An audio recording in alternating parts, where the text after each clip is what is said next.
All right, in this video, I want to be going over 3 cool, unique concepts that I discovered around self-discipline after reading this book called Take the Stairs, 7 Steps to Achieving True Success by Rory Vaden. And this book actually inspired me to make this video.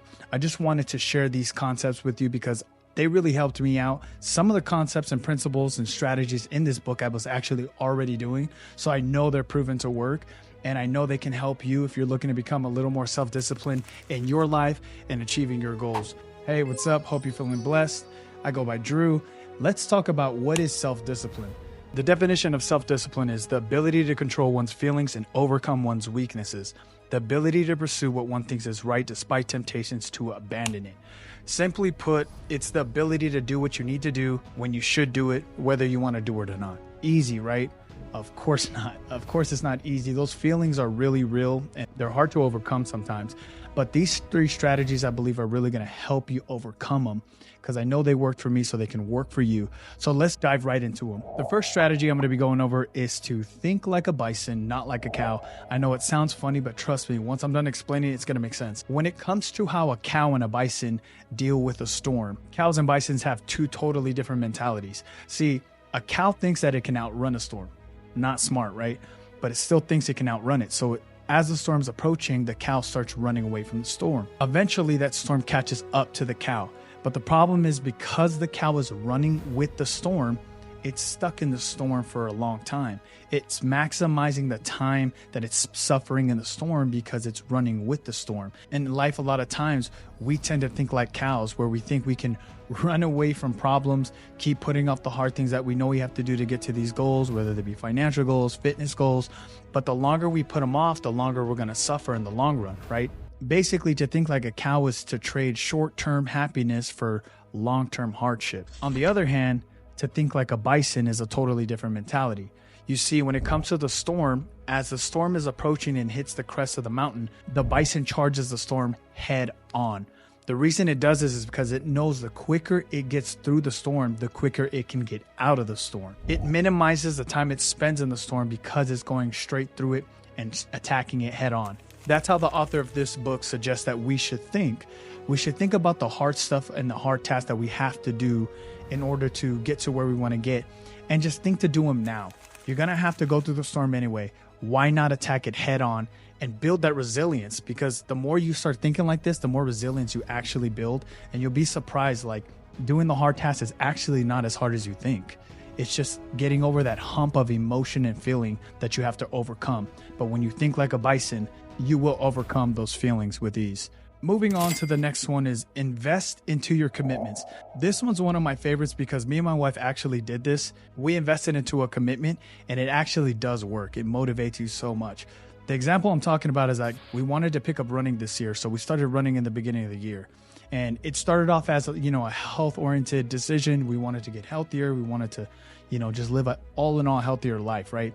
And we knew running is a great way to do that.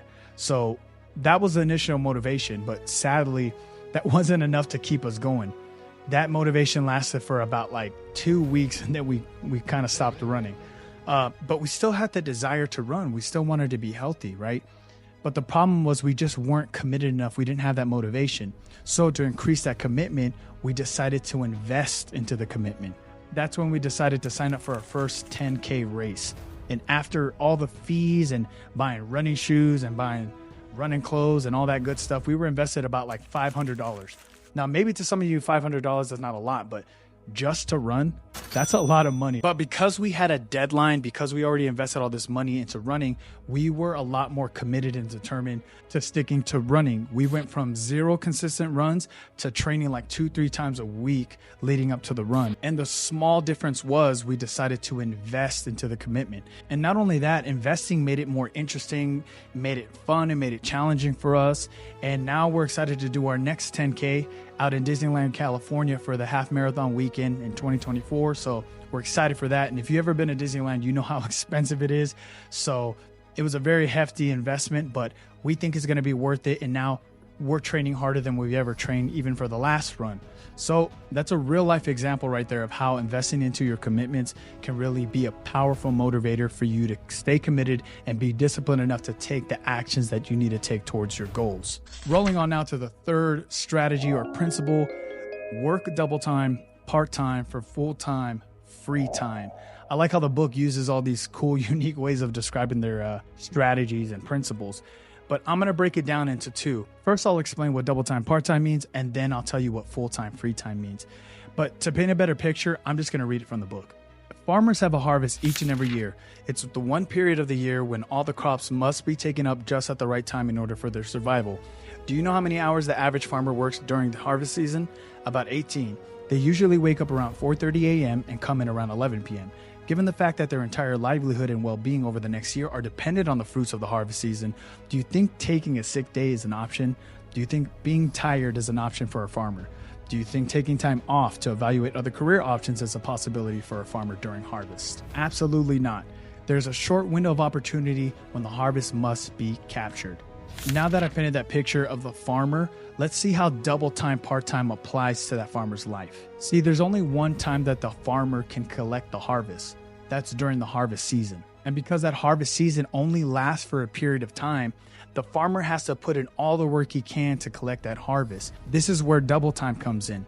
He puts in all the hours that he can. So he's not working regular hours, he's working day and night to make sure that he collects his harvest because he knows that it's only for a part-time season. Starting to see how double time, part-time is working?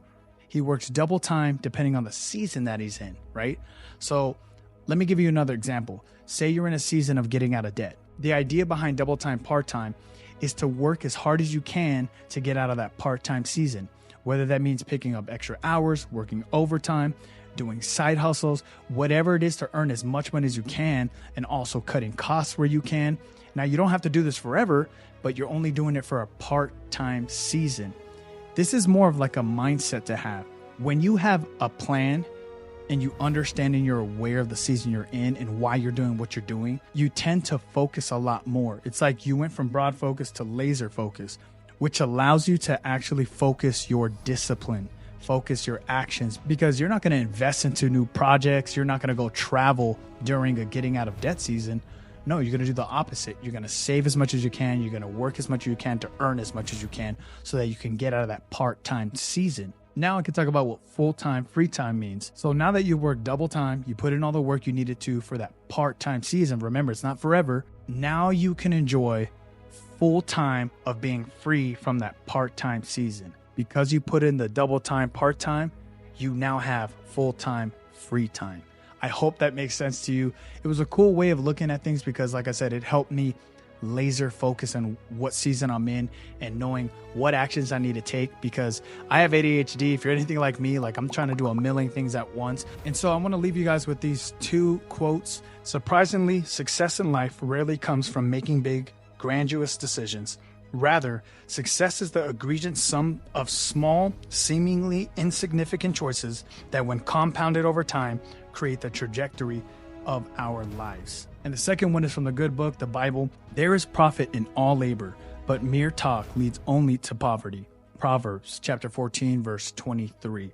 You see, successful people didn't take gigantic leaps and gigantic steps. It was all about the journey of being self-disciplined. The small things over time had a compounding effect. And like the Bible said, everything you do, all labor that you do, it profits in some way, some shape or form. I hope you guys got a lot of value out of this video. Till next time, stay blessed.